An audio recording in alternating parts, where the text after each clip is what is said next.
there's nothing else to do in Clarence this weekend but drink beer. There's literally, it's like, this is the most important thing happening in the country right 300 kilometers of Clarence. This is the most important thing going on right now. And I think that's what makes the difference. And I look awesome in your sunglasses.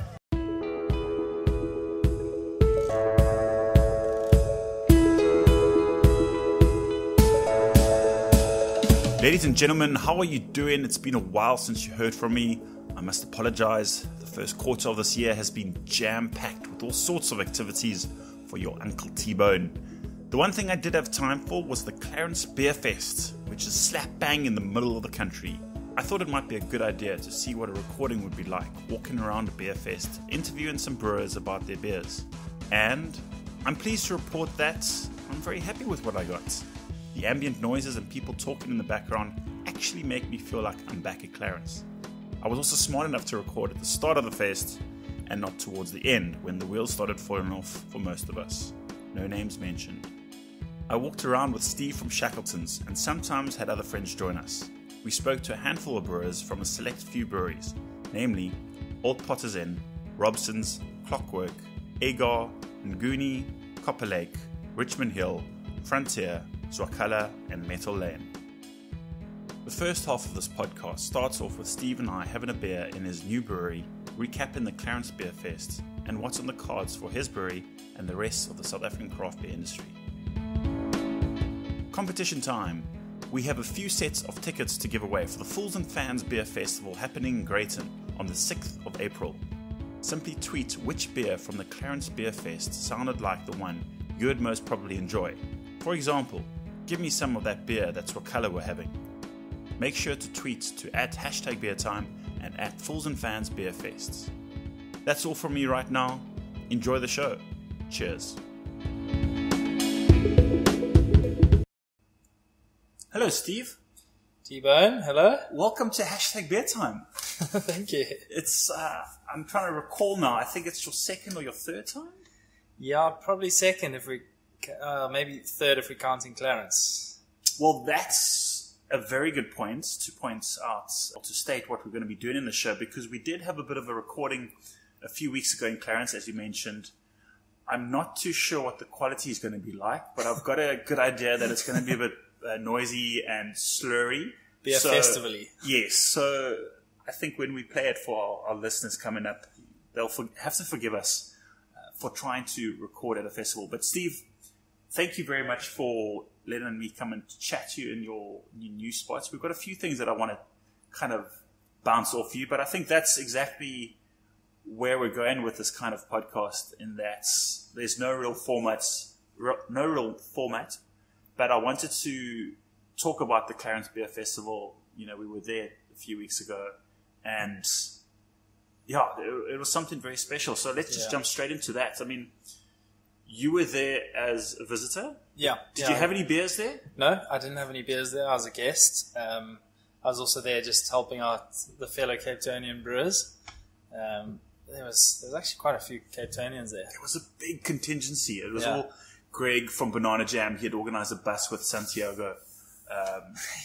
And then, they all did a massive road trip. Some of us were a little bit smarter and we didn't actually go up with them. We actually caught a flight because, judging from the social media and the pictures that they posted, it wasn't just the weekend of festivities. It was kind of the build-up. A few days before and a few days afterwards. Yeah, I managed to just fly into Joburg the day of the festival. Very clever, yeah. No, I flew in the day before with old Murray Middleton and Dr. Trevor. They both had stands there, so I found myself running in between the two stands, kind of pouring beer, which is always a fun thing when you got mates at a festival and you can kind of just walk behind the bar. And definitely the brewers, they appreciate a bit of extra help as well, because it gets, especially at Clarence, it gets very busy. What were you'll forgive me, like most of my shows, I don't really prepare notes. But I just come up with questions on the spot. I've just let the cat out the bag. The festival was in its 9th year. Next year it's the big 10 years. But I thought, in terms of festivals in South Africa, I thought Clarence 2019 was unbelievable. It was an amazing year. they really do have a well-oiled machine in terms of organization, number of brewers, demographics in terms of brewers and people who visit. What were there any things that kind of stood out for you in terms of beers? Maybe not just beers, but kind of the festival as a whole? I think as a festival as a whole, what I loved is the fact that, I'm from Durban, so that it's accessible for the You're forgiven. I'm forgiven. Thank you. The Durban brewers were there, and I left Durban after high school, so the craft beer scene wasn't really a thing in Durban then, and so I got to there were quite a few Durban breweries there, which was just nice to be a part of and to try their beers and to meet the guys, because it was since I've been in Cape Town, and I've only been in the industry since I was here. So what's cool is that there's people from Durban, from Joburg, from Free State, from Cape Town, all coming together to the most beautiful venue, and it's a well-run festival, and they've handpicked some amazing breweries. And I mean, I was pretty impressed with the quality. I don't think I'm going to be honest now. I did approach a lot of the brewers there with a bit of, what's the word I'm looking for? I was a bit skeptical about to try their whatever. For example, just a Pilsner, or if they had like a Pale Ale or Weiss. I was skeptical whether it was going to be good or not, but I was blown away by the high level of quality that we now have in South Africa in terms of beer. And I suppose to chisel that down into more narrow points is that it's new brewers who are entering the markets.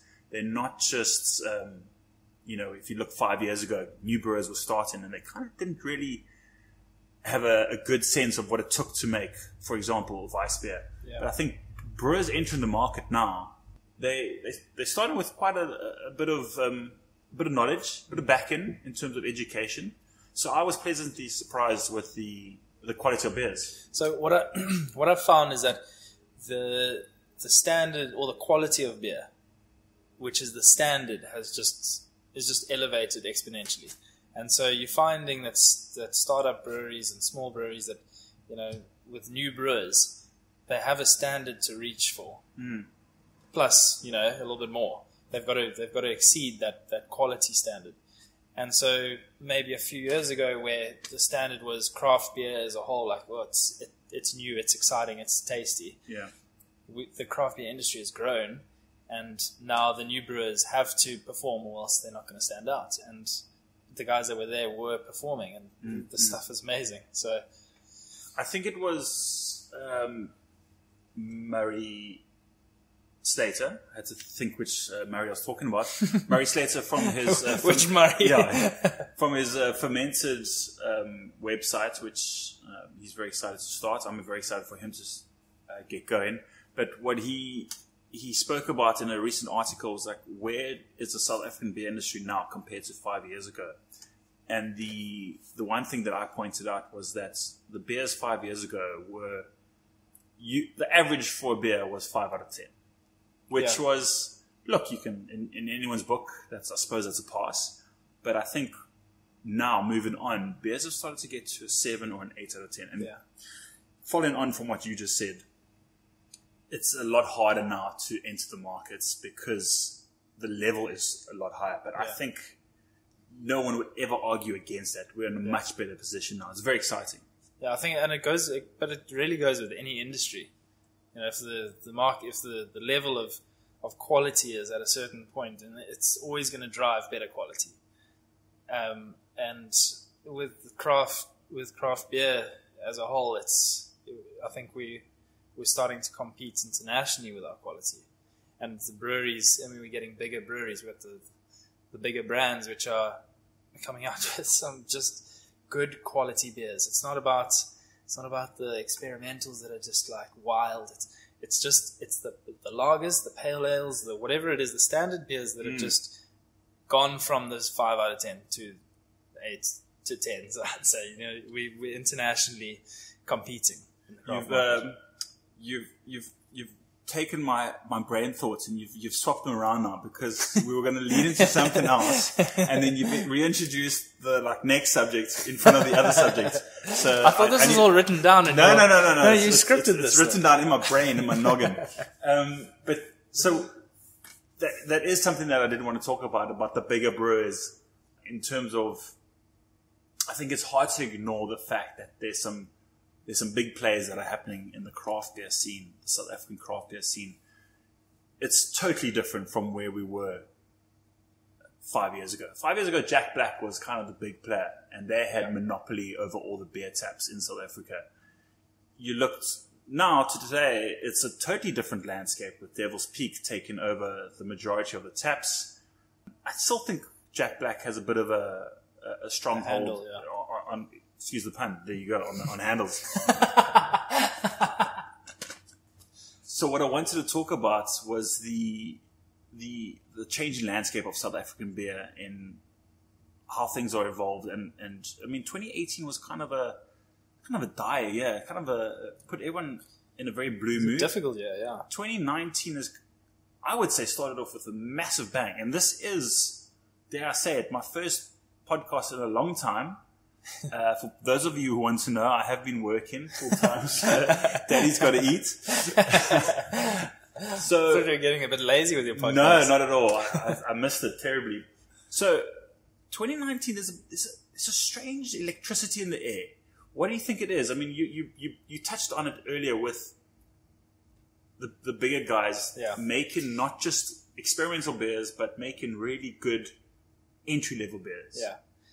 I think what's happened is that 2019 has been a year that is a fresh start from 2018, which was a very difficult year for a lot of small brewers, a sort of conflicting year for the bigger brewers, and so now I don't know. I'm saying this is how it is, but it just feels like a fresher year.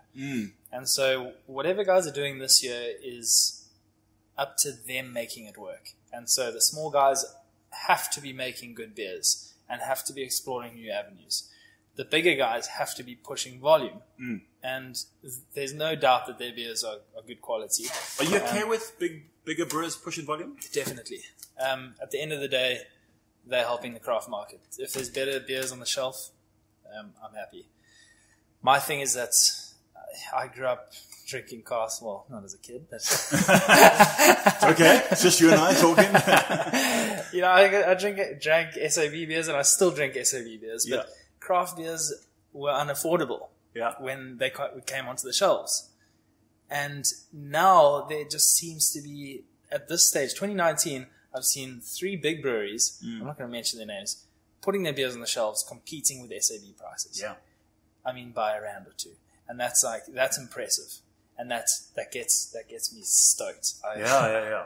And so at the end of the day, guys are drinking craft beer, which means that they are opening.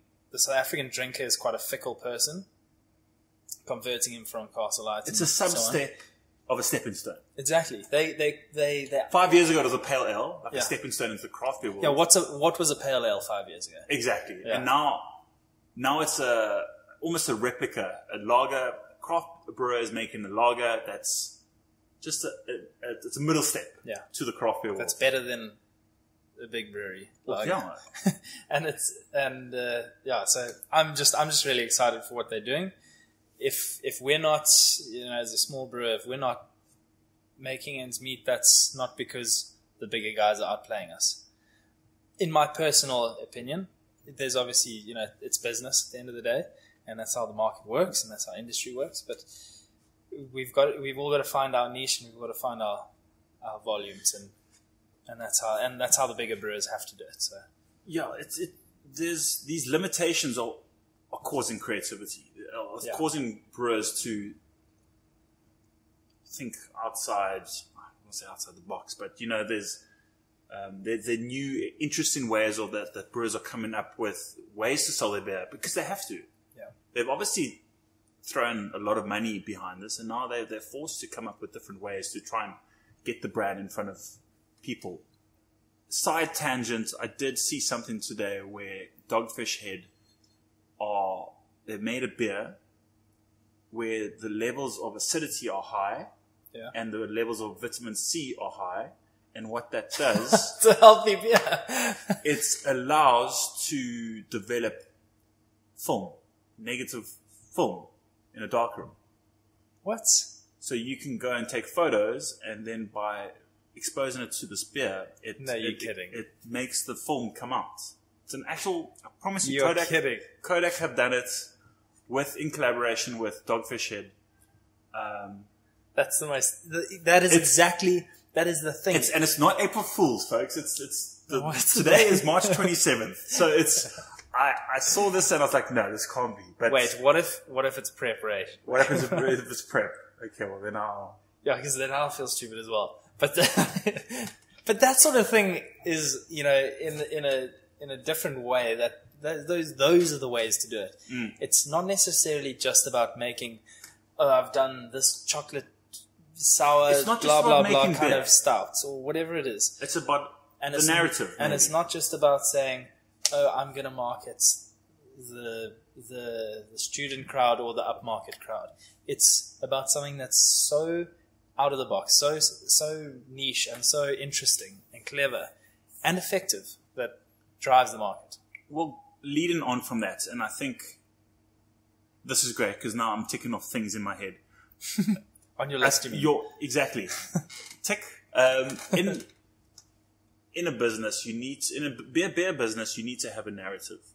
And I think what's great about your company, your beer business, or brewery, should I say, is that you've got probably one of the strongest narratives in the South African beer market at the moment. You've got a very strong story. For those of you who don't know, you can go back to listen to the first podcast I did with Steve. You can look at it. I'm not sure what number it is, but he explains the story of Shackleton, where he got the name Shackleton. Snackleton's Brewery. Snackleton's. Snackleton's. That's the food brand. That's the coming food brand coming up. And I mean, I don't want you to repeat your story, but I kind of want you to talk about what you've learned from that and how that's helped your brand and business. So it obviously all started with my passion for the story. The story was something that I felt I needed to hold close to what my career passion is, and my career passion is brewing. I want to be a brewer. I want to brew good beers, and I would also like to have a good business. And Shackleton Brewing Company is merging the two of those. And I think what did you study? Sorry, it was environmental management. Okay. Yeah. But it was also parts. Which all led you on a journey. Oceanography, which led me Yes. down to Antarctica to do the research, to True. read about Shackleton's story, and then to come back inspired and continue the brewing, which I'd already started before I did that. And so now coming back, it was about creating the brand that had a personal drive to it, alongside the passion of brewing, and trying to make it work because it's something that's important to me. And I think that's what makes me put a lot of effort into it, because I want to tell his story. I want people to understand the amazing story about it, but I also want people to come and drink my beer that has something that's really passion driven. And that's, so we want to tell the story through our beers, and the beers need to complement the story as well. So two things following on from that. It's almost as if you've answered the why question, which I think a lot of not just brewers need to ask themselves, but entrepreneurs need to ask themselves, why are you doing this? Yeah. And if you can answer with that much passion to running a business, then everything kind of falls in place. No matter how difficult or how hard it is to run that beer business, if you know why you're doing it, you'll just push yourself ahead. And the other thing that I wanted to say was that because let's take your narrative, for example, your story of Shackleton's. Without a doubt, in my mind, your story will sell your first beer to a customer. yeah. But it's the quality of your beer that will sell the second one. Correct. Yeah. So it's almost, again, like another, maybe a little side sub-step into the craft beer world, because you're telling this amazing story, and it's true, and you're passionate about it, and people see that, and now you're introducing them to beer. To beer. But it links quite nicely because what we're doing is we're creating a theme as well. And so the whole cask element of what we do here is something traditional and historical as well. So we've also touched on the whole casking and what that means. Thank you for mentioning cask. This is great. You'd make a great radio host, assistant. So, yeah. Just going through my list. Tick. No, you had it written down. Yeah, exactly. So the whole cask thing just but that actually fell into place. That started before the Shackleton idea. So everything just happened to fall into place. And it really fell into place in a nice way that, Shackleton inspired me, and what he went through was hard and it was difficult and so on. And now I'm going through starting a business, which is hard and it's difficult and there's complicated. You have a warm bed and food at night. Except that I'm not freezing cold. Yeah. And then the cask thing is just a way of also like explaining or giving a theme to the historical part of beer. Beer was always in cask. It wasn't always in draft with CO2 canisters. It was drawn from a hand pull pump into a glass from the cellar, and that's what we want to promote here and do here. Do you know if there's anyone else in Cape Town with this kind of setup? I don't think so. I know that Afro-Caribbean, Greg and the guys there, they've got a hand pull. Beer House, do they still have one? So Beer House have one of our hand pulls that we put our cask on there every now and then. But it's not big at all. It's not big, but the reason why it's not big is that it takes a cellarman to run a cask and to know how to use a hand pull. And now people might think, that it's a mechanical thing. People can learn and they can do it. But it's all about if you're a brewer, then you can be a cellarman because you have so much attention to the detail. A cask is finite. It's 3 days. If it's not sold in 3 days, it's off. Yeah. You throw that beer away, you make a loss. Yeah. But there's also about a quality on the beer before you put it on the hand pull. It's not like couple up a keg, pour the draft, lacquer. It's making sure 3 days, 4 days before that it's all spiled and treated and everything, and it's put on tap and it's poured and it's perfect. It's a lot of manual labor. A lot of manual labor. It's perfect. And then, it goes down to even, shining the hand pull. Yes, the brass on So, and that is standard in the UK. And it's not necessarily a standard here, and it's just difficult to get other bars to do that. Which Beer House did very well for us when we had our cask there. Yes. But it's, so we're trying to work to a point where we can have cask ale around, but we need to find places that treat it in the right way. Speaking of cask, so it's coming up to a year where we had was it your first cask festival? Yes. I can't actually remember. It was a year ago. Was it the first one? The first one was a year ago. I think it was just over a year ago, yeah. Which was a massive success, but obviously now you've moved locations and venues. Let's come back to that. But you are having a bit of a go at or you're joining up with the Fools and Fans. You've got a bit of a cask theme going around there. Do you want to talk about that? And, if people want to try some cask. So, Fools and Fans is the place to go to really experience cask ale. Just because it's not just going to be crazy beer and other crazy beer, but we're heading up the cask tent, which is going to be a comfortable vibe that you go and you ask the guys about the hand pulls and what the casks are and how it's made. But it's also not just my beers; we're going to have Trevor's beers at Old Potter's Inn, and potentially one other which we're keeping a little bit secret as a surprise. Ooh. So we'll see. But it really. You tell me after the recording. No. You're going to have to put a few more beers in me to tell you. There you go. But so that we're going to have a full cask set up there. We're going to have all the hand pulls, and we're not going to have draft. It's literally just going to be what we did at the Cask Festival last year, and we're going to have it at Fools and Fans. And you have to, you were saying to me, I think the other day, you have to drive up a few days before. Yes. Drop them off, let them settle. Yes. And then is it the day before we have to tap them? What is that process? So spiling and tapping, yeah. Spiling? Spiling, yeah. Okay. It's venting the CO2 as well as letting it. So now you need, once you've vented the CO2, all the yeast and hops that you've put into the cask has to settle back down. Sure. So you have to do it prior to the day that you're drinking it. Okay. This is why it's not just couple and Yes, go. yes.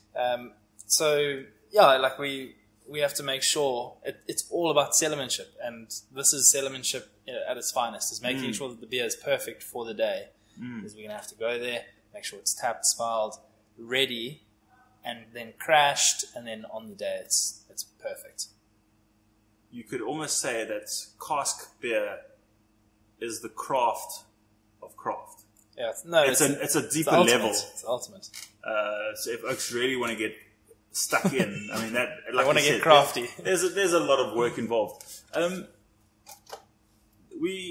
I said to you before we recorded, we weren't going to have a long show because I wanted to include some of the Clarence recordings, as ridiculous as some of them may sound. But I wanted to talk. I apologize as well. I'm going to struggle to remember some of the brewers' names. What I wanted to talk about, and I mentioned it earlier in the show, was that you've moved. You've moved venues. You were at Springbok Pub in Newlands.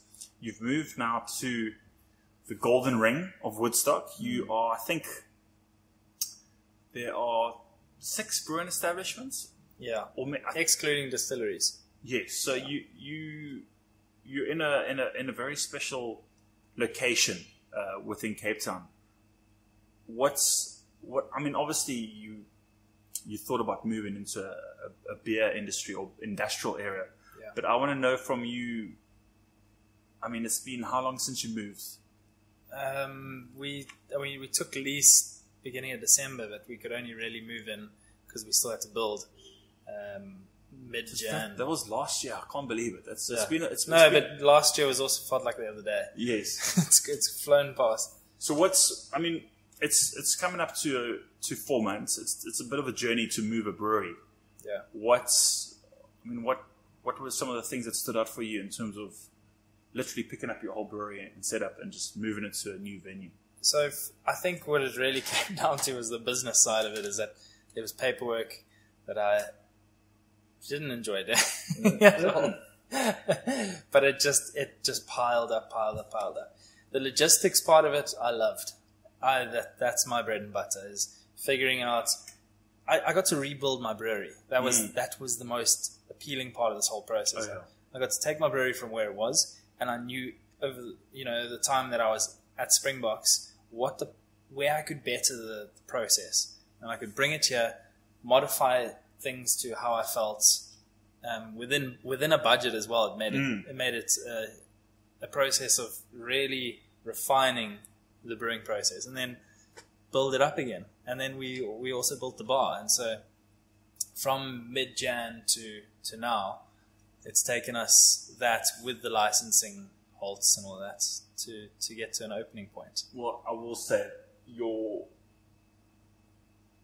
interior, I'm sure there's still, you've told me some stuff that you still want to add to it, but I will say it's looking absolutely incredible in terms of the bar, the setup. It's a very small area, but I'm super excited to have drinks in this area, and I know you're going to be busy. Thanks, Steve. When can people? When is it? Are you open now? We're open now. When's the official opening? The official launch is going to be early April. Yeah, 2 weeks time or so. Okay. And then after that, we're going to really be driving some cool events and getting this place lively and warm and. But you've got a beautiful mural on the wall. It's for your Instagrammers. It's way too big to fit on your phone. But it does tell the story of your brewery and the inspiration behind it. And in the time that I've visited you, you've always explained the story again and again. And I think that's it's good to see that you're passionate about it, and it carries into your beer. Yeah. Speaking of which, I've just finished your Kolsch, which I will say is my favorite Kolsch in the country. But I don't think there are any people that make Kolsches, or there's maybe one or two, but it's stylistically accurate. It's amazing. I'm sad that I've finished it. There's more. I would like to have more, but I need to drive, so I need to be responsible. So what's in your mind is next for Shackletons? You've got this new spot, you're in a new venue. Anything that you can foresee? Because, as you said earlier on, things started to kind of fall into place. And it's such a beautiful story when not just brewers, but any business, when things start to fall in place and you can look back and think, wow, this actually worked. What's going to be on your cards for 2019, 2020 going ahead? So I think the most important thing is for us to get out there and to really push the brand out and share the story a little bit more. The first year was obviously about getting the quality of the beer. And we've got that now. We feel like we're at the point where we're just going to push the brand out, tell the story. We want people to understand what we're doing here and make a home about it as well. We want to do some interesting things. I've got something I can share now, maybe is a good time, is for the cask element. Yeah. It was an idea I got. You see how my ears picked up yeah, there? Yeah, so from a bar in the UK is that because cask is finite, we have our hand pull taps, and as soon as that cask is getting close to day 3, the price goes down. And so you could be drinking the last few pints of a fresh cask ale, and then as soon as the next one comes on, it's back to the standard pricing, and it'll bring people in to drink the beer fresh. And that's what we want. I think that's brilliant. We want people here to drink it fresh, and we really want the cask ale to drive the brand as well. So that's one of the avenues we want to take Shackleton to. I like that, because you're not just pushing the craft beer elements. You're pushing that Cellarship. Say that quickly, people, after having a cold. Cellarmanship. You're pushing that whole aspect, which again creates a narrative, creates discussion around beer, and I think that's, at the end of the day, that's awesome. And that's what we want. We want people to be talking about beer. We want people to be experimenting.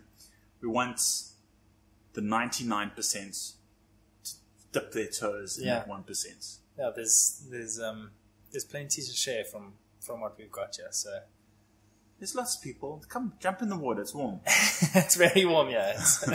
Steve, thank you very much for joining us on the show. It was great to be here. I wish you the best of luck. I will definitely be a barfly. Barfly, yeah. Barfly? Yeah. Oh, beer and a Dealey penguin. Those are the ones that are always there, biting at your ankles. Are they the ones that can also go behind the bar and help themselves to beer? they can also pour their own beers, yeah. Yes! But we might have to tag you every now and then. So, for research purposes. Exactly. To get my location. So I'm going to say thank you to you, and then I'm also just going to hand over now to Drunk Troy and Drunk Steve at Clarence Festival. So to all our listeners, thank you very much for listening, and we'll see you guys next time. Cheers. Dean and Trevor from Old Potters. Tell me a little bit about the Saison Sombra. Am I saying it right? Yes, you are. Saison Sombra. Yeah. What possessed you guys to make a beer like this? It's a French word, sombra meaning dark, and there's actually Dean's recipe that he developed the most. So I think he should talk about it. A little bit of both. So the idea behind it was to get like a good saison with a little bit of a twist. So the dark grains we added were really added right at the end, like last 15 minutes of the mash, purely to bring out a little bit of color. They have introduced a little bit of like a nuttiness, a little bit more of a malt complexity. But as guys saison, it's pretty much normal kind of a saison taste, I would say. And then we hopped with the Hallertau Blanc, which gives it interesting white wine, grapey kind of notes.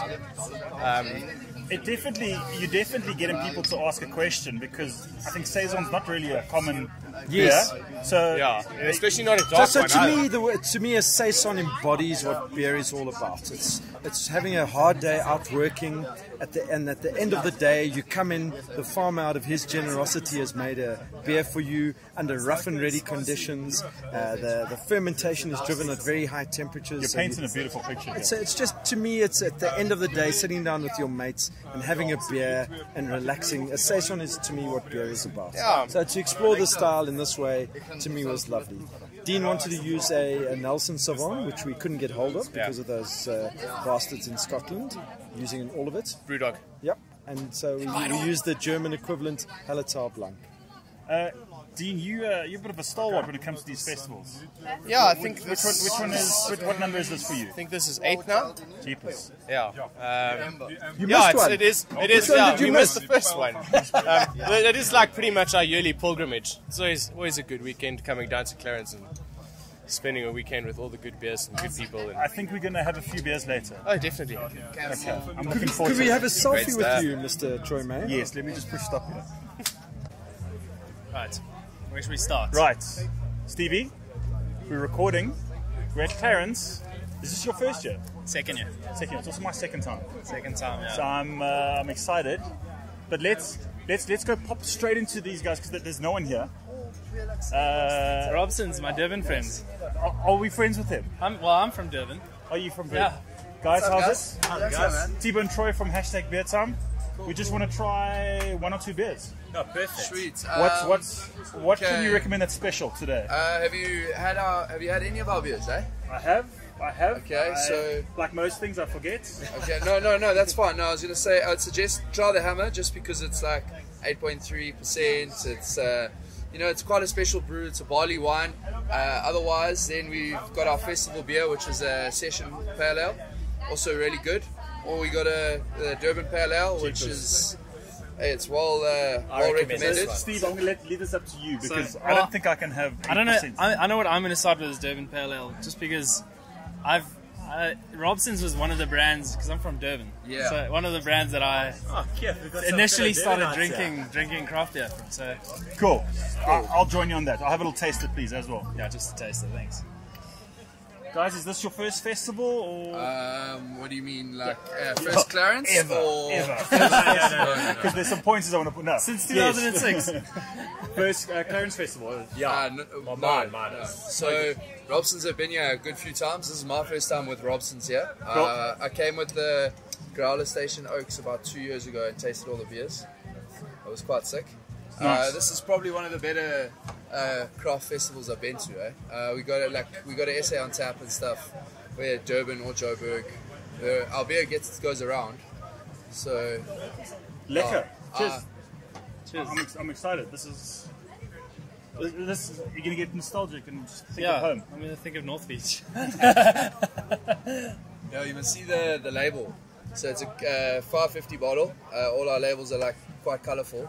The Durban Pale Ale's got the Moses Mabhida Stadium in the back. Nice. With like a Indian guy with a turban on, Indian miner sitting on his shoulder, and he's chowing a bunny chow. Sick. So full Durban. I enjoy the malt on this beer as well. It comes through quite prominent as well. It's like a rich caramel sort of malt. I'm not going to get away with my listeners missing out on this 8.3%. So do you mind if I have another little? No, it not might at be all. the end of Not me. at all. The slur might come through, but at the end of the day, it does the job.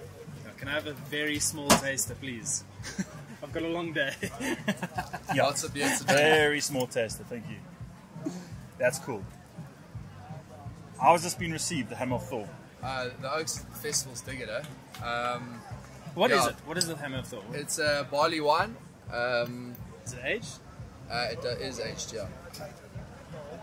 Yeah, this is one of those beers that's sneaky. Yeah. It's 8.3%, but you take. It's actually not that bad. Yeah, catches up.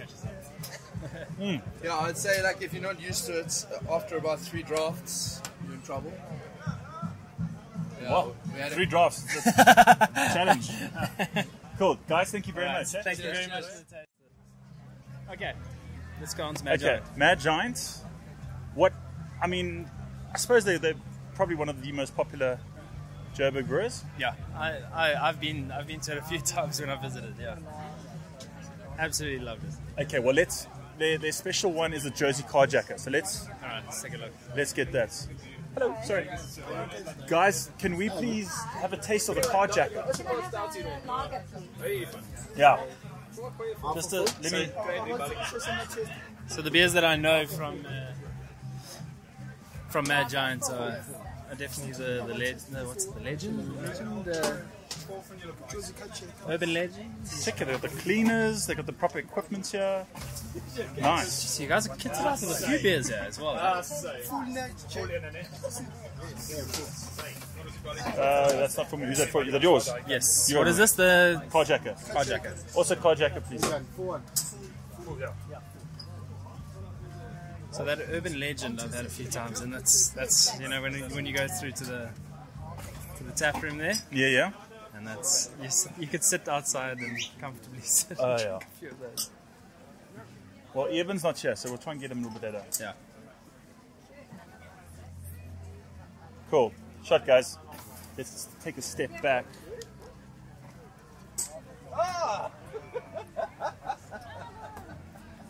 So, what are your thoughts on this beer? There's plenty of hops on there. The nose is just so powerful. It reminds me of New England. Yeah.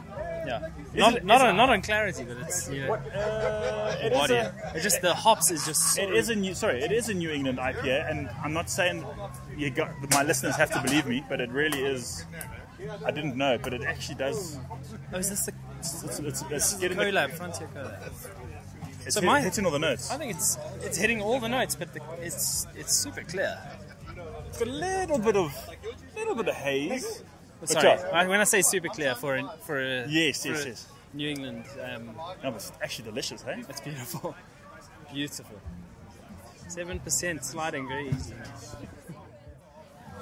Low IBUs it tastes like as well. Yeah, it says 7%, but I think it tastes quite light, but it's actually this is probably a beer I'll come back and have a full pint of later. Yeah. I'm looking forward to that. It's definitely something that I would want to sip and enjoy it. Yeah. We're back quite quickly, unfortunately. Yeah. Let's go to Megan from Clockwork. Yes. I think that's a good one. Let's squeeze in here. Oh no, what is that? Oh, it's my pet. It's my pet rabbit. I haven't drank enough of this. Troy's bringing his cat along. Step out of the way and Megan from Clockwork Brew House. What can we drink? There's a lot you can drink. We've got 7 different stuffs. We've got 4 special beers and 3 of my usual range.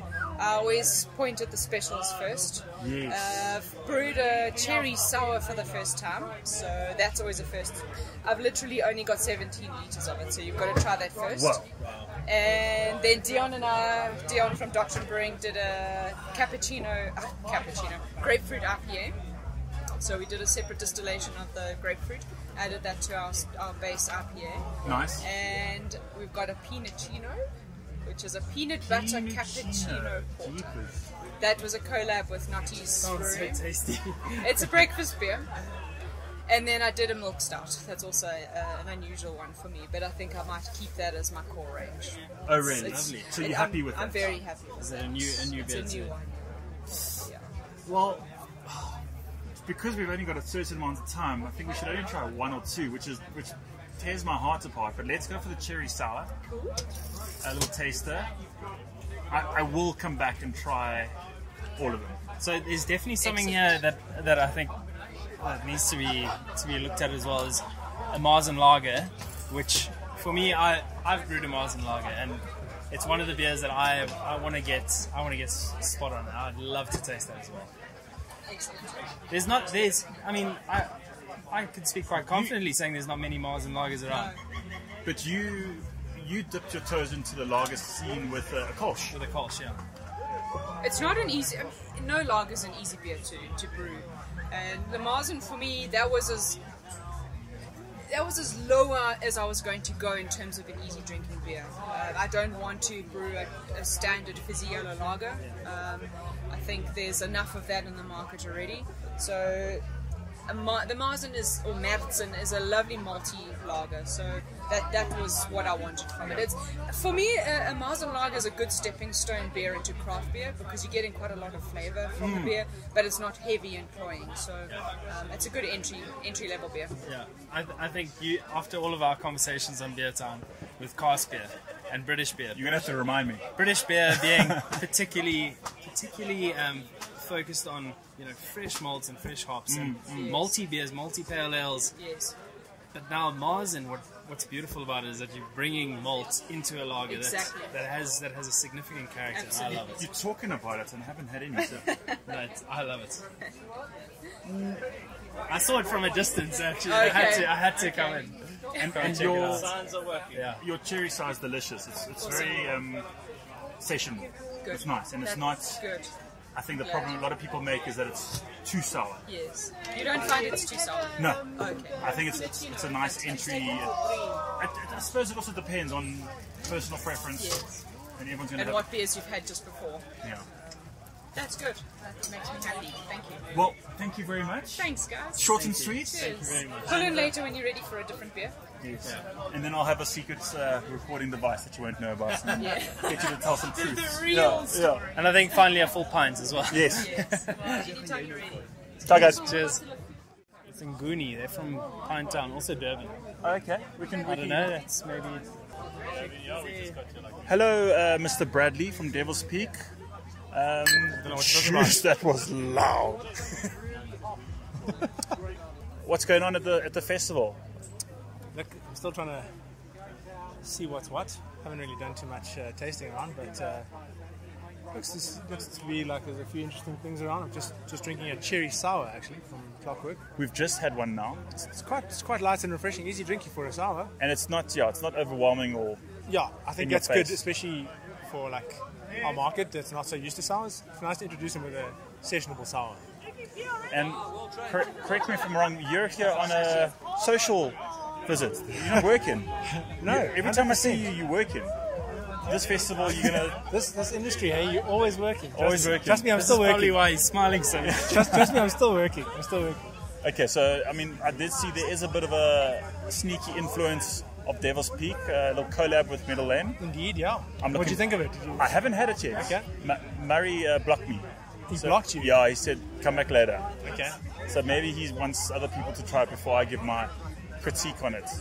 But I do want to try it.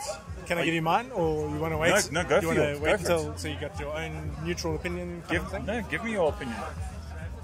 It's got a lovely tarty aftertaste. I think kind of surprises you as well. But tropical flavors definitely come through there. A lot of mango, a little bit of melon in there as well. But yeah, Remind the listeners what beer style it is. I don't actually know. It's a tropical IPA, I think it was, but I didn't get the memo on. Didn't get the memo, but on the we beer. let the taste buds do the work. Let the taste buds speak tropical. So, like I said, Let's shut up, Mr. Brad. okay, man. Let's go to I want to squeeze into Agar there. Greg's there. Maybe we can chat to Greg as well. Greg's actually pulled up a chair that he's been so long. Thanks, Greg. We should have brought our camping chairs. We should have. There are camping chairs there, we which did is bring, yeah, very but clever. We should have brought them. Like, Well, they're just planted. You can see it. You can see some guys have even some visitors. there you go. Hey guys, Eggers. Even some visitors who have come into the fest have brought their own chairs, which is Those are repeat customers. quite Those are ingenious repeat because customers for sure. no one's Those are going to take your VIP chair. customers. No one's stealing your chair. It's basically yours. Choose your prime real estate. Yeah, and that you just sit there for the day. That guy was got his shirt off. He's got his own camping chair. Oh, he's gonna get a little suntan. Yeah, he is there. He is ready. He's been in the sun a while. No one's talking to me today. Got, I didn't give him bacon. Greg, Casey, don't say you're not talking to me. Don't blow into my fluffy little rabbit. Stroked a furry rabbit. Hi, Troy May. Sorry I didn't give you bacon this morning. Now I look good. Greg, is this your first, second, third, or fourth festival? It is my second festival presenting our beer from Afro Caribbean Brewing Company. Name drop. And my fourth Clarence Craft Beer Festival in total. And I think it's the best festival in the country. What? Definitely. More than Fools and Fans? More than the Ooh, Woodstock Beer well- Festival, Winter Beer Festival. I think I think each one has its own unique personality. No, you're right. But I think as a festival goes, where there's commitment in this festival. When Yes. you've got to drive 3 to 3 days, 3 hours to 3 days to get to the festival, there's a lot of commitment in this town. The entire town is sold out to beer people. So you've got an entire town devoted to beer for 2 days, which is amazing. And it almost feels as if this is the national beer festival, because you've got brewers from all over the country. I know it happens in Western Cape, in a Cape Town festival, in a Joburg festival, but that's more location, whereas this is, like you said, people have to get here. It's a small town, so you have no other. You have, like in Cape Town, you can go to the festival, you can go up Table Mountain, or you can go to the beach. There's nothing else to do in Clarence this weekend but drink beer. There's literally, it's like, this is the most important thing happening in the country right 300 kilometers of Clarence. This is the most important thing going on right now, and I think that's what makes the difference. And I look awesome in your sunglasses. You're a fantastic human being. You've got a great shirt on. Clarence 2019 road trip. Next year, if please look out for our road trip. We'll be doing it again. It will be a 4-day road trip to get here, and then the 2 days in the festival, and then you will probably fly home, because I think we'll be tired after that. Well, but this is we want to make this a yearly trip, like what do they call it? Annual festival, pilgrimage. A pilgrimage, a beer pilgrimage. I think we should call it. Do you think I will actually get an invite next year? Yes, you will. Our bus will be bigger. Okay. Our bus will be bigger, so yes, you'll definitely get invited. So and also, we need a microphone in the bus, because karaoke on the bus without a microphone is just not karaoke, is it? Okay, so I'll bring the technical stuff. And did you know that next year is Clarence's 10th Clarence? 2020, 10 years of beer festivals in Clarence with a huge Clarence road trip pilgrimage. It's going to be awesome. Now, do you mind if I go and drink some beer? Thank you very much for talking to us. I'll see you later. Ciao. Guys, I want to have a beer. What can we have? We had Agar. That Pilsner is quite impressive. That Pilsner is amazing. Gents, how's it going? Hey. We just want to talk about some of the beers. So it's got that kind of Who's got the sexiest voice? Rolls. There we go. Escape. I'm busy tasting. So Yeah, no, tasting is an important part of the job. Okay, we'll do it together. No, we can come in together. Guys, can we... I've heard a lot about this Northside Bohemian Pilsner. What possessed you guys to make a Bohemian Pilsner? We had a run of very heavy beers. Yes. Warrior 2 years ago at 8%, and 9% last year. We did the Black Mamba Port Barrel Aged Imperial Stout. So we thought we'd go light this year, and we've also looked around. There aren't many Pilsners. We're also an ale house. We only do ales. We've got 11 brands, all ales, and we thought, let's go for it. So it does seem out of characteristic for you guys, but that's why it's super interesting. What is in here? So we had tried a German Pilsner before. Never worked out well for us. We always had issues. We had green apple. We had DMS on it and stuff. So years down the line, we've learned a few things. We brought Jake in, ex-brewer, Jake Sandenberg. He came and assisted us on this, gave us some new ideas as well. And we've brewed an interesting beer. It's Saaz hops, 4 editions, top to the bottom. It's got lovely character. Got a lot more interest than just a plain, steely German pils. Well, do you drink? Cheers. I would, if it's okay, I would love a little taster. Alsjeblieft. Let's get you one. Sure. All that talking does make you thirsty. So give us a description, Clark, on the Well, it's very light and crisp, but it does have a nice body to it as well. The balance of the hops and the malt are really solid, So, but it gives quite a lot, at the same time. Well, I guess it's you'll only really know after the weekend what the public think. But I mean, And everyone that's tasted it so far is really loving it. So it's going down very well at the festival. Great festival beer. It is light, eh? incredibly light. The hoppiness is light, but there's enough hops to hold your interest. It's not as bitter as an Urquell. It sits on about 30 RBUs. Glad there's a few more pulses popping up on the scene. Yeah. Could you tell us a little bit more about your ale? I've never actually been. No, so we don't have an ale house. We're a wholesale brewery. Yeah. We have a tap room, which is open last Fridays of the month. But we wholesale our beer. So we have distributors up in Joburg. Our beer's only available in Gauteng and a few outlets in KZN. We haven't hit the Cape. Bradley knows it. You can't get us down there, right? It's our way to try and get people from Cape Town up to Joburg, because otherwise they would never come in. But if they want to taste Agos beers, they have to. No, it's good. It works. No, I definitely always have to have one of your Oaks beers when I come. Cool, guys. Thank you very much. This Thanks is a lot. Awesome, man. We will be back. What's drinking that thing more. in your hand there? No, it's just my sex toy. Fluffy tail. It's, whenever Greg Casey comes near me, I just tickle him in the right way. Cool, guys. Thank you very much. Cheers. Yeah, we're doing a little recording here. We want to try some Nguni beers. Steve, you get in a little bit nostalgic. So there we go. So this is our brewer, Jordan. Jordan, how's it going? Hi, good yourself. We want to talk a little bit about your beers, Yes. but more importantly, we want to try some. Okay. That's it. You don't mind if we try some beers, No, right? definitely not. You got some glasses. Got some glasses, but we want to try something I don't think I've ever had an Nguni beer. Steve, have you had? So I've been wanting to meet you guys for a while. Sorry, Steve. Nice to meet you. I'm from Durban, from Kloof. Okay. Just up the hill. You guys in Pinetown, right? Yes, yeah, we're down at Westmead. Westmead, yeah. So I think my old man's done a bit of work with you guys, or met you guys before. Okay. He's also in Westmead. Okay.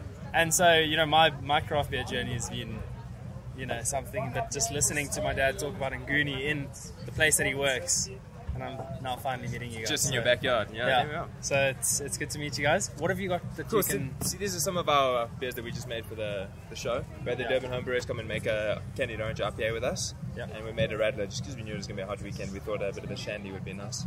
Our blonde IPA is on our normal range that we have. It's a mix between two of our recipes, so an actual blonde and an IPA. So it kind of merges the two, makes it nice and balanced. Not too much bitterness, so it's more of a session sort of a beer. I don't think we've ever had something like that. I've never had... Well, I mean, I don't even think I can think of a Radler in South Africa. Well, the South African... I'm talking about the blonde IPA. Either that and the... Yeah, so these are all new things. things. Can we try some of the blonde IPAs? Yeah, let's do it. I think just because because we're talking about it. So you guys are located in what? Westmead. You're gonna have to educate me because I don't know where. Anything outside of Western Cape is Gauteng, right? Transvaal. Transvaal. No, so I know it as Pinetown, which is outside of Durban. Yes. Up the hill, as the Durbanites would say, and then up the hill. and then further up the hill is Kloof and Hillcrest, and then you get to Pietermaritzburg and so on. Cool, so where are you guys from? So Steve's Shackleton's Brewery. Okay. In 9 Woodstock. Salt River.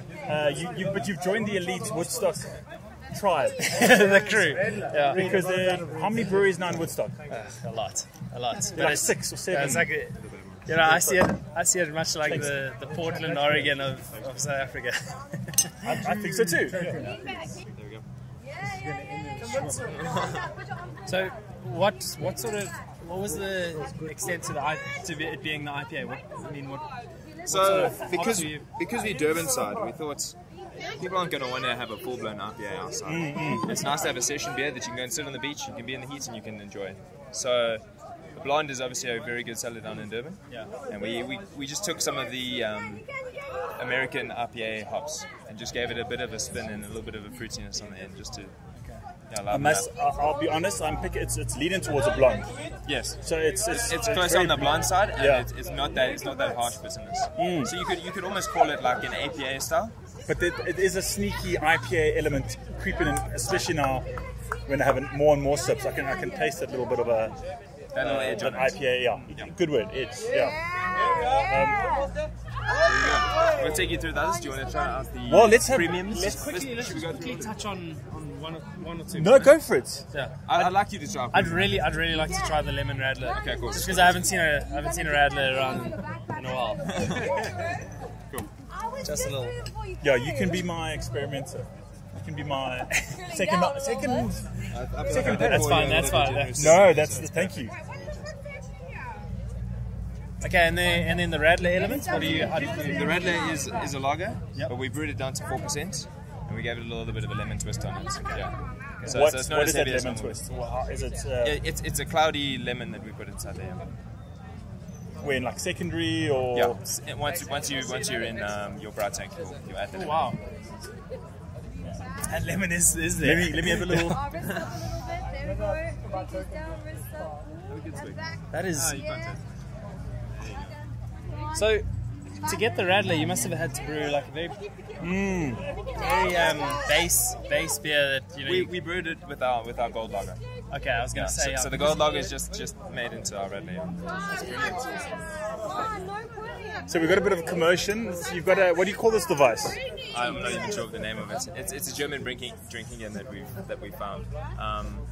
And yeah, so you balance it and you have to have some extreme concentration to get that thing right. So your fingers are tied to strings and the other strings are connected to a beer. So you're basically making a puppet of your beer and you're trying to drink it without using your hands directly. And you don't want to spill. And what happens if they nail it? Do they get a free beer or something like that? So they get Avoid. they get an extreme applause because it's Yes. very difficult. It is good entertainment, that's for sure. Yeah. Oh, you guys must have tried quite a few drinks. And then can I just try your IPA, your Candied orange IPA. Sorry, wait, let me rather. Okay. I'd really like to try your core range because that's obviously what's available. We're entering the premium into the competition for the Clarence Beer Festival, so that's what I want to try. Okay. Yeah. The orange comes straight through. You have to talk to us now because I need to describe this. I'm saying wow all the time. Yeah. It's 'cause there's a lot of senses going on here. So it's a sweet orange. It's not a. It doesn't. Oros. Yeah. It's a well ripe orange. It's got a bit of an Oros feel to it. There's definitely no orange. No, but but I mean that in a very nice way because it's very nostalgic. Sounds like it. Yeah, I it's felt it. So when you said it, I was like, oh my. taking me back to my childhood, which is quite nice. Well, yeah, I mean, Not when I drank beer. there's a few things that you can do with orange beer. So, dried orange. And you can use unripe orange, sweet orange, whatever there is, and this is leading towards that sweet orange. For an IPA, I think it works quite nicely if the bitterness is maybe brought down a bit by the perceived sweetness of the orange. I don't know, but it's definitely easy. I don't know. It's clean. It's easy. I think these kind of beers really are popular at festivals like this. Yeah. Because it sparks an interest to the person who's not who just has lager or just has the regular kind of beers. And then it also sparks an interest for people who maybe don't like beer. And kind of introduces them into like a different sphere. Yeah. Maybe we could just quickly touch on Nguni's what the story is. The name of the logo comes from us being KZN based. Born and bred. It's obviously our Nguni bull there. We do try to brew our beers to a style of KZN. So anything, even our Irish red, is a little bit on the lighter side, just so you can enjoy it in the heat and not have to worry. We find that the heavier beers down our way don't go as well, but we're going to be releasing some nice ones for winter, like a nice 7%. We're planning a Baltic Porter, so that'll be our little edge for the and a little bit of fun in season. A little bit of fun, exactly. You guys been going for how long now? We've had our brand license for a year now, but the brewery's been there going on 2 years. Yeah. Nice. Yeah. So we've been on the road for a little while. We've had some time to perfect our craft. I might need to do a little trip outside of Western Cape. Yeah, I'm scared, but I'm gonna have to do it. I'm in Clarence. I'm in Free State. Venture to Zululand. Yeah, well, the door's always open if you want to come and have a tour. Yeah, thank you very much. At the brewery, we can always pour you some fresh ones straight out of the fermenters. Definitely. I think do the rounds and then come try a premium a little bit later. Come and chat later. Cool. Nice to meet you. Nice to meet you too. Ciao. I enjoy those beers. Yeah. I like what we said there about the specialty beers, but the Radler and the orange infused beer. I think they nailed it. I think they're solid, yeah. I think the blonde IPA wouldn't really be... It's like you said, definitely blonde orientated. Yeah. It's not as much hops on the nose as an IPA I'd expect. Maybe I've been trying a few of the bigger IPAs on the way to get here, but that blonde IPA I think is quite a cool blend. It's very creative. Yeah, it was very cool. Yeah. Let's move on to some Copper Lake. Yeah, let's do it. Hey, it's been a while since I had a Copper Lake. We've got a pretty cool stand, eh? Yeah, this is proper it's setup. It's the back of a trailer in the bar. Monica, what are you drinking, Mr. Joy? You have to bring your guinea pig everywhere. Steve, sorry, I think we met last night. Mr. Brendan, yes, from Copper Lake.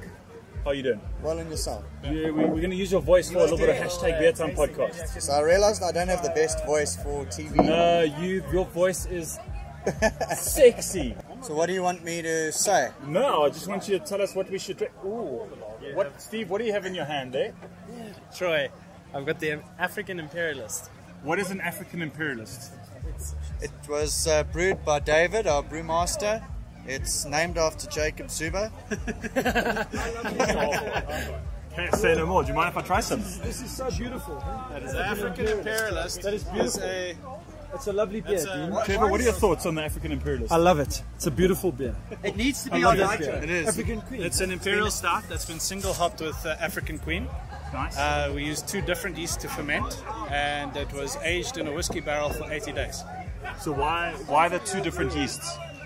The first yeast gives us is more of the flavors, the flavor esters. The second yeast finishes the fermentation and gives the alcohol. You need a second yeast that can tolerate the high alcohol content. It's just like Zuma. There's always more hangers on. And the 80 days? Is that also Zuma specific? Well, no, this beer is amazing. Good lord. How's the head on that beer? Do you think that would be better on nitro? Personal opinion. I think it is. I think it's It's quite smooth as it is now. I don't think there's anything that I would change from it. I quite like the carbonation as it is. I don't know. I think nitro. my feeling is nitro will make it too thick. I think nitro might make it a little bit too silky, too. I hate the word watery and thin. Where I think with this 8%, well, it's still got quite a lot of sugar in it because normally a beer finishes around 1008 gravity. This one finished at 1020. And what's your pressure here? CO2 pressure. CO2 volumes is just over 1. See, I think this is great. It's right. As we've discussed, cask is my thing, and this is why I love it. Yeah, one of the reasons. So answer that gentleman's question. I wouldn't put any nitro in. I wouldn't change it to nitro. I think this is. You've carbonated it perfectly. It's delicious. Yeah, this is a very well made beer. So well done. Thank you. Yeah. I might have to have some more later. No. I keep saying that I'm going to go around to all the breweries and say, I'll have this and this and this. We've got I have to narrow down after this. But I will say this is one of those beers that I will get later. Yeah, no, for sure. Cool. I think this is one to remember for the fest. Cool, guys. Thank you. Cheers. I like this. This is I really like this. This is Neil. How are you? Good to see you. Steve? Yeah, Can we... missed the bus. Yeah, we missed the bus. Can we talk to you for a little hashtag Beer Time podcast? Lemon yellow, yeah. Yeah, we can. Hey? Yeah, that's okay. Why not? We're only getting guys with sexy voices in the beer industry. Okay, cheers. All right, someone's out of here. So, Richmond Hill. Yeah. Now, you guys are from Eastern Cape? Yeah, Port Elizabeth. I've never been. Have you been? Nope. I've been to PE, but I've never been to... Shame on you. Yeah, we need to make the journey, but because you guys are here in front of us at the Clarence Beer Festival, I think that's a good enough. Yeah. Second prize. Okay. What can we try? Okay, so what's special here today? Yeah, well we've done another batch of Coastal Cult. Nice. Tweaked it a little bit, get a little bit more body. We also changed one of the hops. We put a bit of Eldorado in now, which is a lovely orange note to it. Very happy with that. And then for the festival itself, Lemon Yellow Sun, which is a hoppy wheat lager. So a little bit different. Hoppy wheat lager. That's a trifecta, That's right? a trifecta, yeah. So I wanted like 3 of the best. German hops, German brewing techniques, meets American hops. So Hallertau and Mittelfrüh in the whirlpool, bit of dry hopping with that, and then Brew 1, which is American hop. So you're getting this nice lemon tangerine notes coming through from the brew. Sold. And then you got your floral spiciness from the Hallertau. Well, I think it would be rude not to try some. That you've got some beautiful cascading. That is a beautiful nut. Yeah. Definitely be back now. It pours beautifully. You want some lemon yellow? The trifecta. That's the trifecta. Trifecta. Let's have a little taste of the trifecta. Stevie, what are you gonna have? What was the one you had here? No, that was Coastal. We got the Turan Man, Irish Red Ale with Nitra. Okay, Red Ale. Remind me the hops that you use in this. Hallertau and Mittelfrüh and Brew 1. And this Red Ale on Nitra. On Nitra. To hit the Irish. Yeah, very, very Irish. This beer's got a bit of a, in a good way, a brewery smell. A brewery smell. Smell that. It does look like a brewery. It's like you walked into a brewery. No, it smells like the beginning of the boil in a brewery. It's so you've added a little bit of hops. I know what you're talking about. After the transfer. When you use Pilsner malt. Yeah. So there's Pilsner in there, lots and lots of Pilsner. That's fine. And then That's nice, 20% wheat.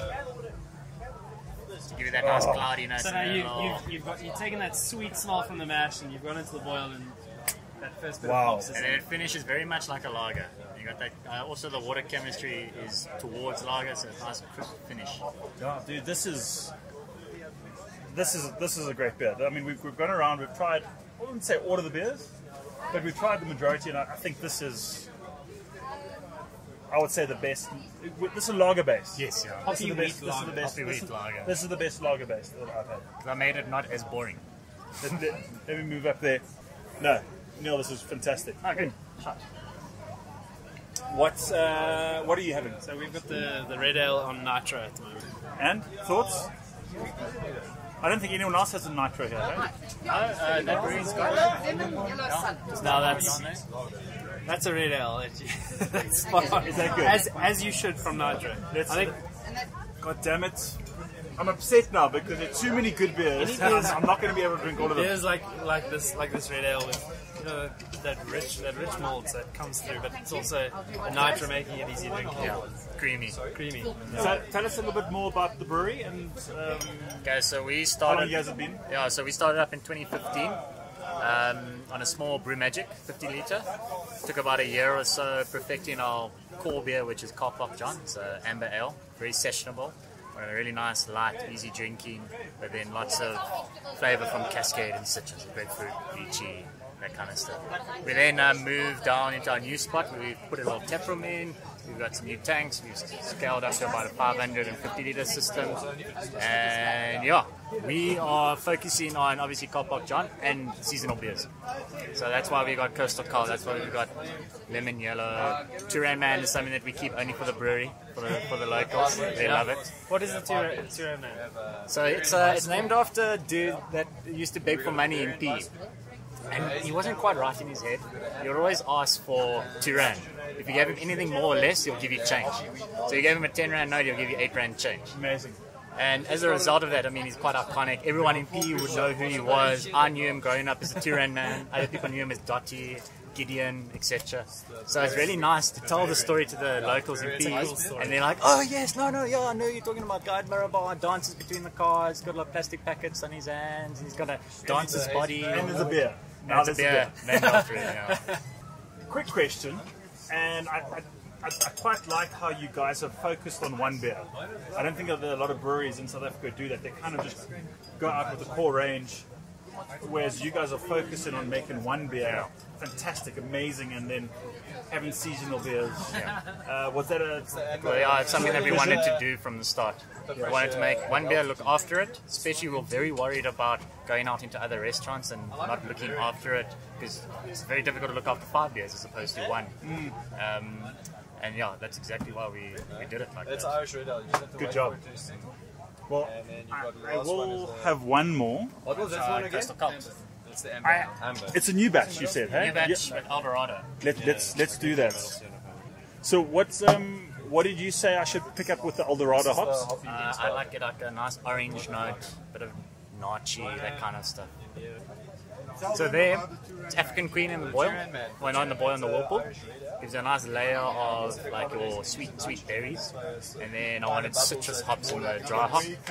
So that's where we use the Citra and Eldorado. So it's like big mango vibes and orange and grapefruit and passion fruit, all that kind of stuff. Eldorado might be my new favorite. It's good, eh?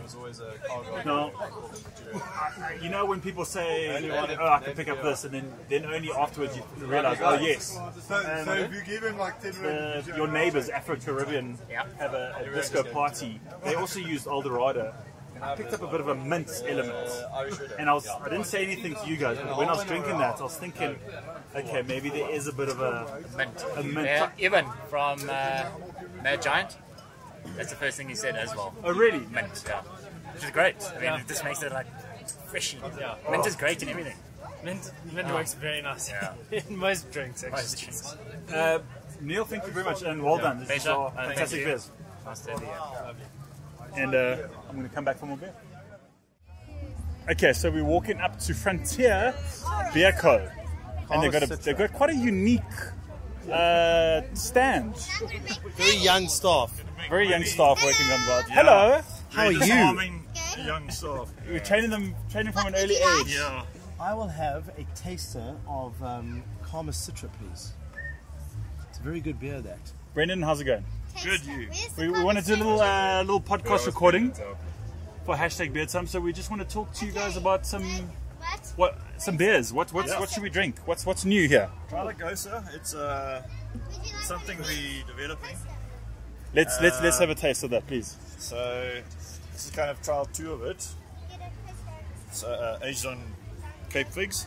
Otherwise, it's a basic traditional Gosa recipe. It's got the salt, coriander, kettle souring.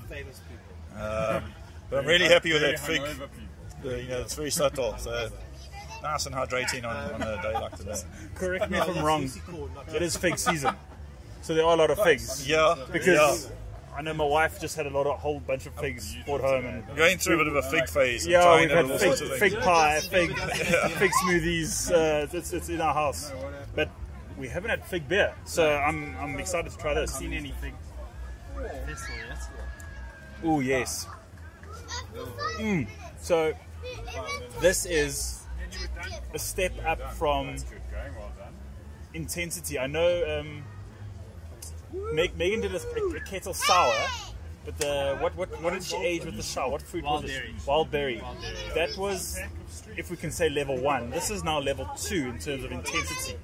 So I know it's a different style, but it's going up now. But it's nice. It's not overpowering, but it's still. Yeah, I like it. I like these beers that are around a pH 3.7, somewhere similar to wine. Yeah, because it doesn't kill you, but it's still bright. And it actually wants you to come back. You want to come back for another beer. Yeah, the salt makes it kind of. You can just feel it's hydrating, because it's kind of isotonic. I see you've got a barrel aged port barrel aged imperial stouts. Yeah, that's it's kind of round 2 of a series we're going to keep doing with Hazeldean. So it's a collaboration beer. The first one was a red wine barrel. This one's port. It's a year old. This is the first time it's been served. It needed time to loosen up. Like it was when it came out the barrel, the wood, which it often does, it's sort of taken the body down a little bit.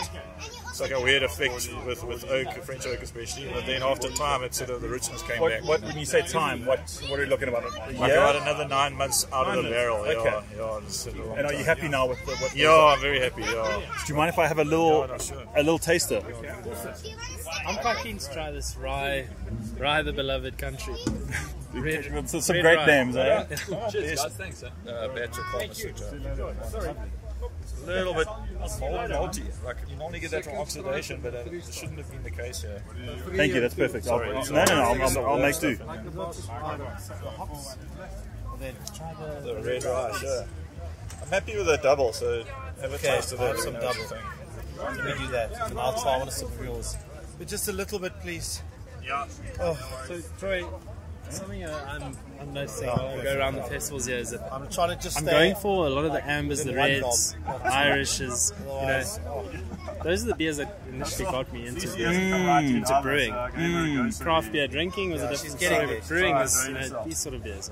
So are you foreseeing maybe a bit of a movement to speciality malt forward beers? I love using malt to create an experience out of beer.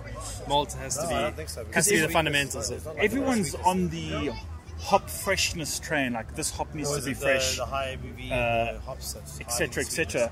But no one really thinks about the freshness of malt, and especially when you're making a very specific style, a malt forward beer that, like you said earlier, Marsden lager, you need very specific, very fresh malt. You think lager and you think yeast, but you don't think about the hops when you think about a Marsden. No, you don't. The hops. I mean, it's always an element of flavor, but it's also an element of it being a bittering agent. It's a process, you know. But I think what I love about malts, and I'm passionate about making good beer out of good malts, and I think what you can get from red malts is you're getting all the flavor is coming from the malts. It's not a hop forward beer. It's a malt forward beer. Yeah. Greg Casey. Yes, sir. You were yawning now while we were drinking beer. Are you done with craft beer? Are you done? No, I love craft beer. Are you throwing in the towel? I must admit. Why were you yawning? You're getting out of the industry. I'm out. Tapping out. That's not Fluffy. Fluffy. It's your cat. Yeah, it's your cam. No, we underestimated the excitement of our road trip. We did. But it is only it's 2:18, just to let everyone know how early it is. I reckon after a few hours you're going to be back onto the warm train and you. Oh no, I'll be fine. I'm going through a slump at the moment. 3:30, catch up with me at 3:30 again. I'll be back on track again. I'm just pull the choke back on the freeway. Back on the freeway, yeah. Sure. Did that just in time as well. Driving like Santi. Your entourage just pulled past in their Harleys. What do we think of these beers? I highly suggest. I know this will go out after the festival is done, but if you didn't drink the Karma Coma, you made a very big mistake. The Karma Coma, what's that? It's the double of the Karma Citra. Oh. So double IPA. It's very good. You must really. Karma Coma. It's a win. Brendan, I've been told to try the Karma Coma when you got a minute. Okay, cool. I don't think the name needs any. You're just going to leave. Wait, walk with us. We're going to go to Meadowland. Okay. Oh, that Murray guy. Yeah. Oh my God! Did I tell you a story about Murray and his palate? Please go on. I think we might need a separate podcast for that. Could we do a podcast on dimensions? Not dementia, dimensions. Sorry, come again? What? Dimensions, brews and dimensions, like size. Does size matter? When packing a pallet, it does. So unify. You want all brewers to be unified. Well, thank you very much. To have an understanding of the metric, and the imperial system. The metric and the imperial system, and bar size. Bar size. But surely that's going against what craft is. Have you ever tried to take a square and shove it through a circle? It doesn't work. I'm visualizing. Only if the circle is big enough. Okay, so this is the Karma Coma Greg Casey said it's the double of the Karma Citra. That's a double IPA. Yeah, it's different hops and a different malt bill as well. So yeah, it's a cousin by style, but it is a different beer. Also unfiltered. We also wanted to have a bit of a juiciness there. There's an American experimental HBC 431, which is very tropical, and then there's Simcoe. So the two hops work together. That's correct, everyone. And guys, I heard it's like big time, yeah. Jesus. I think I need to change my pants. Thanks, guys. Really what's the... I had a question now. I really did. Okay, what's the alcohol in this? 7%. Okay, it actually doesn't feel like 7. It feels quite light. Yeah. So this is obviously one of those beers that might just sneak up on you. It can sneak up on you. I just found like 7 was a sweet spot for not getting any alcoholic heat. Once you go above that on a light malt beer, often it can get a bit hot on you. So the double IPAs are normally like 7.5 above BJCP speak, but we just felt like it is a strong ale and it is like we do hop it heavily. And I just preferred it around that 7%. Cool. Well, I will say these are some fantastic beers, and I'm going to come back later for some more. Thanks very much. Thank you. We're moving on. Let's go. Can we go towards the toilets? I'm not young anymore. I'm 45 now. So toilet breaks are you got a leaky infrastructure. No. The infrastructure's solid, but it has to be empty more often. I can't. Who posted the first Clarence photo? I can't believe how. Lucy, you were young. Look how little you were. Oh, that was only 5 years ago. It's amazing what craft beer. You still look what young. Craft beer has done to me in 5 years. You still look young in my eyes. Thank you, Troy. Let's chat to Luke. Luke is more interested in that marriage. Luca, we want to talk to you. A little hashtag beer time podcast. Hashtag I'm ready. But let's talk about beer. Luca, what do you have there? I don't know. You've got to tell me what I should drink. Yes. What's special here this weekend? Everything's special. The Recession Ale. Recession Ale. Recession Ale. Let's have some of your finest beers. I love about this. The Recession Ale is making people smile more. Really, yes. One freshly squeezed Recession Ale. Sure. So, am I right in saying the bigger the recession, the bigger the smile? The thing about the Recession Ale is to be enjoyed here. Oh my word, this is a big taster, but I will enjoy it. You see the one you drank yesterday. The Recession Ale is for the retox. That's what we had to do. We're having a retox here. A re-intoxication. I'm smelling something very special in here. What's in here? No. We don't know. We know how to pace ourselves. It must be holy water. It's got to be holy water. So we grow a bit of marijuana and the spring goes through the roots. And we use that water. Brilliant. But the recession, we made it, when we were in a technical recession. So a little bit of a cheaper beer. That's why I made it for my wedding. Smart man. That's pretty smart. What can we do? So what is the recession? What is it? More of a pale ale? It's just a fucking ale, my man. Any kind of ale. It smells cool. It's like it's got a. Yeah, the recession is my best. The recession is my best. I'm picking up. I don't know. It's got it's like a hazelnut, like an earth. You know what it is? It's from that stream passing over those roots. It's got that earthy, nutty note. Guys, I don't know if I'm standing in your presence, but I can definitely. I smell a little bit of weed when I smell this beer. Definitely Dunza's presence. Do we literally just spice it up with some of that turbo spinach? No, I'm Mountain cabbage. Yeah, the turbo is turbo beer now. Turbo, yes. You're not gonna bang around here. But Troy, I haven't seen you on our Zwack Attack yet. No, I'm gonna. I will. You know what? Video cast, not just This is. Is this for ants? This is exactly. Answer with microphone. I will take the challenge up. I will do this back attack. Yeah. Just not with my fluffy furry friend. There you go. So give it to Steve. Steve will hold it. Yes. We'll just hand it over to John Varty. John Varty will hold it for you. John Oh, there's a lot of hairs coming from the side. I love these things. Yeah. You're making some fantastic beer. Thank you. It's delicious. Thank you. I think what these oaks do in general is just brilliant. All they do is bring smiles. That's the best solution to everything. That's what you had to do. You had to enjoy. You guys are brilliant. No, but if you come this side of the bar, they're all our plates. What are we pouring for you guys? And I'm not. This is my second festival. No. I know what you're up to. We didn't see you in the last three. Well, that's because I was before that. And after three, it cancels.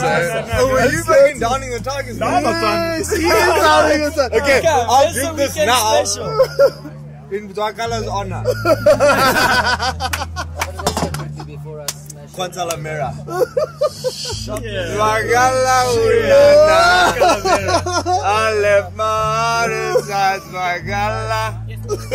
Dwakala na. This is beautiful, by the way. Picking up some amazing quality. How are you going to transcribe It's our that? theme. It's our theme song. No, you're gonna fucking delete. We've got later. We've got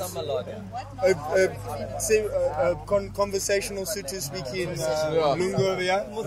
This one can dabble in the English. Would you also like to try the naked ale? Yes, this side. Delicious beer.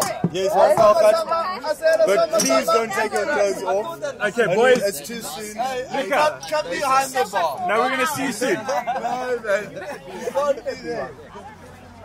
I don't know how I'm going to transcribe that. I don't know how I'm going to introduce that into the podcast. That's your problem. It's going to leave it right at the end of the podcast where people are like, guys, I'm sorry, but this is what happened.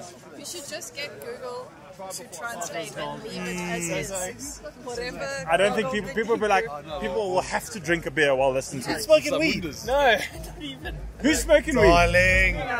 I've missed you. How are you? Mazza, can we freaking talk to you? Mr. Murray Middleton from Metal Lane. Yes. At Clarence Beer Festival. Is this your first time? This is my first. This is it, eh? As a drinker and a pourer. This is the first time. You're pretty excited. Very excited. Jeez, I was so excited. I had my first beer at 10:43. And you were saying to me earlier, a lot of work went into this festival, but now you're finally here. Now you're here. A big thing about, I think, I don't know whether it's big and small breweries, but a thing that I genuinely find amazing is you as a brewer you make a beer and you sell it to an outlet, or whether it's a bottle store or a bar, whatever, but you're never there when the beer is received by the consumer. So being on the other side of a tap or pouring a beer and then seeing a consumer enjoy it is amazing. So, speaking of beer, what can we drink? What's new here? Let's try the Tropical Paradise. What? Say that again? The Tropical Paradise. Why did you steal my name? 8.5. It's very 4.7. Tropical Paradise. Sounds like something Afro-Caribbean Brew Company makes. Oh, is it? Yeah, very topical, a lot of paradise. Drink like a champion, you know. Sure. Greg, do you want to weigh in with your thoughts there? Are you This is one of my favourite beers of the festival so far. I don't want to tell you that because I don't really like Murray that much, but this is a really good beer. It's like I love that fruit addition. Yes. It just lifts it to. It's got mango and granadilla. It's lovely. Oh, you got a nice granadilla note there. So what is this beer, Mazza? What is this for? It's a session IPA. Made with mango and granadilla. And you brewed it with? Devil's Peak. Nice. Did you have to get naked again with JC? I mean, like... That's the only way he brews it. That's what some people say, you know? There's like... there's some sort of magic touch that Devil's Peak have got, and not like, a lot of people don't understand what they're doing. And I just said to them, "Have you ever brewed naked?" A lot of people say no. So I mean, Emphasis on touch, right? Well, not madness. Well, I mean, you get that extra piney note in the hops, eh? Do you get it? Yeah, I get it sometimes. Does it lower the pH? It actually brings it up a little bit. Really? Yeah. 0.2 per dunking. I have to go through this. I have to go through this afterwards and try and extract quality audio. This is quality. You guys are just making it very quality. difficult. This is quality. You, Troy. Yeah, Troy, you're such a bag. Yeah. Like, bag of bag of you, man, Troy. Cool face, Troy. Yeah. Face for radio. Yeah. Face for podcasting. Troy silently cries to himself. Now stand. Yeah. I'm going back to my stand. We're going to do a group. Cool. Cool. Cool. I'm going to just do. Thank you. I got a pace. Stevie, thank you. I enjoyed this, eh? Thank you, Murray. A little Thank walk you, around. T-Bone. Maybe tomorrow, if we've got some strength, we can do the ones we left out. Yeah, there's plenty more still to do, and I feel like I need to slow down a bit. Yeah, maybe grab a Sami. Maybe something. sit down. Chill out. Ciao, Stevie. Right, thanks, Troy.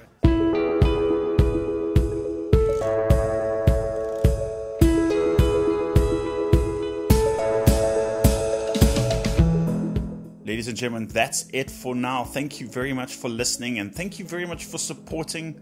I've had a lot of friends and family over the last few weeks saying how much they miss #BeerTime and when can we have another episode. So thank you very much for the words of encouragement. If you'd like to stay in touch, please hook up on #BeerTime on all social media platforms. Drop me a line and let's go have a beer together. Cheers.